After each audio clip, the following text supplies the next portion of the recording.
Cornell Entrepreneur of the Year Award has been given to a Cornellian who exemplifies entrepreneurial achievement and who demonstrates a positive impact on humanity and either an inspirational story and/or business outcome. Now, this is Cornell, and we have a lot of highly successful entrepreneurs. Saying that the candidate pool for this award is strong is absolutely an understatement.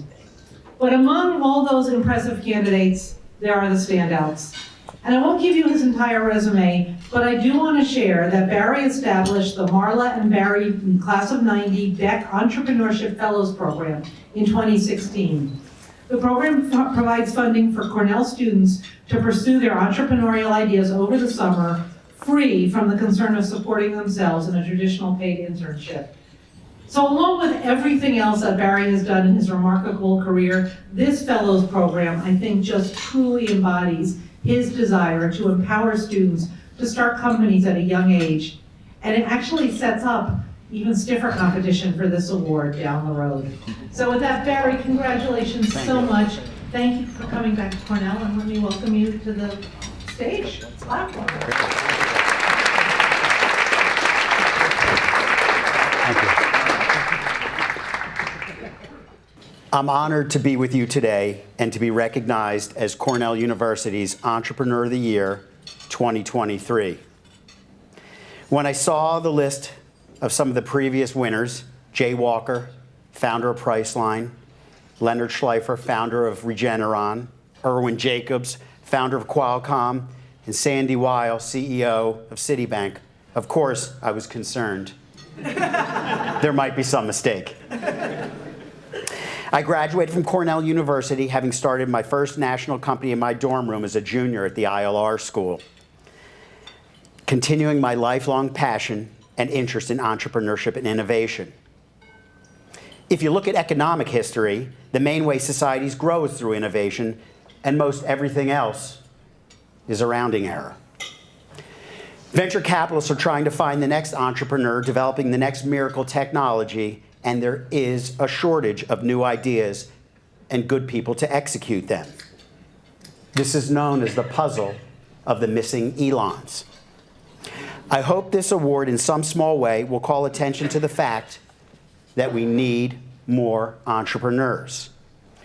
Although no one is the perfect role model, today I want to tell you 3 stories, they're short, about my life and the lessons learned. The first story is about getting in the game. I'd been running small businesses since I was 10, but the company I started as a student at Cornell eventually became part of a Fortune 500 company. While growing that company, I still wasn't completely satisfied. It was the year 2000, and it was the height of the first internet boom, and it was impossible to ignore the exciting new technology known as the World Wide Web. I also knew every great entrepreneur rode some great wave. Rockefeller rode the wave of industrialization, Bill Gates rode the software revolution, and Steve Jobs the personal computer wave, and so on. I didn't know how, but with the internet growing at 2,300% per year, I needed to jump in. I went to an investment banking meeting with the intent of selling my first business and met Marla, the incredible woman who I would eventually marry. Somewhere along the way, I persuaded her to leave her investment firm to launch an internet company. We just needed an idea. Everything was being brought online. Books by Amazon, shoes by Zappos. We thought, why not cosmetics?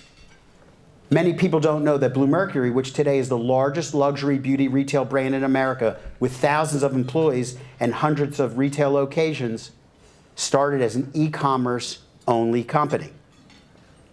We pitched a venture firm in the idea of selling cosmetics, which were not offered on the internet, and raised $1 million in 2 weeks with just an idea. And that was the start of Bluemercury. We built our website and 20 employees before we even had our first sale. But 60 days after incorporating, we realized we had 3 competitors, each with $10 million in funding, 10 times our war chest. We went out to raise more money, but were unable due to the competition. And then, boom, NASDAQ crashed, and all the venture funds stopped investing. We were down to our last $150,000, and we were in a lot of trouble.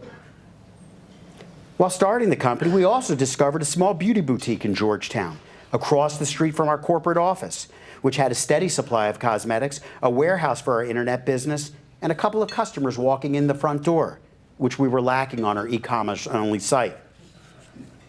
We decided to buy that boutique in Georgetown, even though it was frowned upon by our investors, who wanted the pure e-commerce company we originally promised. But in the end, Bluemercury became the wave of the future and was credited with coining the phrase, clicks and bricks. We gained momentum and started aggressively opening stores and became the largest company of its kind. And the rest is history. Good ideas are as difficult to find as they are rare, and sometimes being too early is just being wrong. But if we hadn't launched the e-commerce business, we would have never seen the opportunity for the stores. Entrepreneurs have to be optimists. You must believe that if you get into the game, good things will happen. It's impossible to connect the dots in advance, so follow your intuition and curiosity. Most of my adventures were lived forward, but only fully understood backwards. There's no passion to be found in just settling, and nothing is worthwhile unless you take at least some risks. So get in the game and don't let other people's voices drown you out. You will fail at some point in your life. Accept that. You don't need to swing at every pitch, but when you do swing, swing for the fences. My second story is about breaking the rules. Bluemercury, which we started, at the beginning, we decided we were opening stores and that we were going to put our people and culture first, and they were going to be our enduring secret weapon. We knew customers were dissatisfied with their beauty buying experience and knew this was a problem that needed a solution. We created a radical human resource model that industry insiders said would never work. When we started in the cosmetics industry, the majority of employees were part-time workers and were only given 15 to 20 hours per week of work and no work in the low seasons. We gave our staff full-time work benefits, a true career path, a place where they could develop, grow, and become part of the Bluemercury family. Most of our store staff didn't have the opportunity to go to college, but we taught them how to lead, manage, and achieve a level of success they never could have imagined. By breaking industry rules and putting our people first, we retained their knowledge, expertise, and customer relationships. The department stores left it wide open for us. In every problem, there's an opportunity. No problem, no solution, no company. This is where ideas come from. Jeff Bezos recently predicted that Amazon will eventually go bankrupt. He understands that there are limits to be gained from fine-tuning any business, and best practices ultimately lead to dead ends. So much of what we do is just repeating what has been done before, but true progress will only come from finding value in the most unexpected places. You don't have to have a ton of brains. You just need to have the right orientation towards challenging the status quo. The people who are crazy enough to think they can change the world are usually the ones that do it. So don't be afraid to tear up the rule book. And my last quick story is about the idea that you can't do it all, but you can have it all.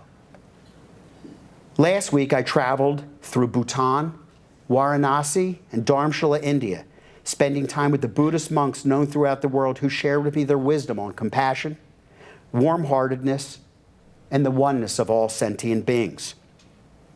Their beliefs state we are all the same and should treat all 7 to 8 billion people on this earth as brothers and sisters. This is the most important gift we can give each other and to ourselves. This journey also served as a reminder to embrace the difference between my joy and happiness.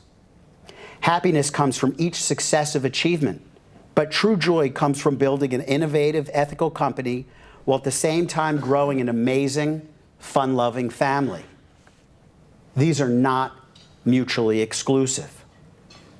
My family stabilizes me at my most challenging times and provides me a centering quality and a calmness of mind. I know I won't have enough time left on this earth to launch every new idea racing through my mind.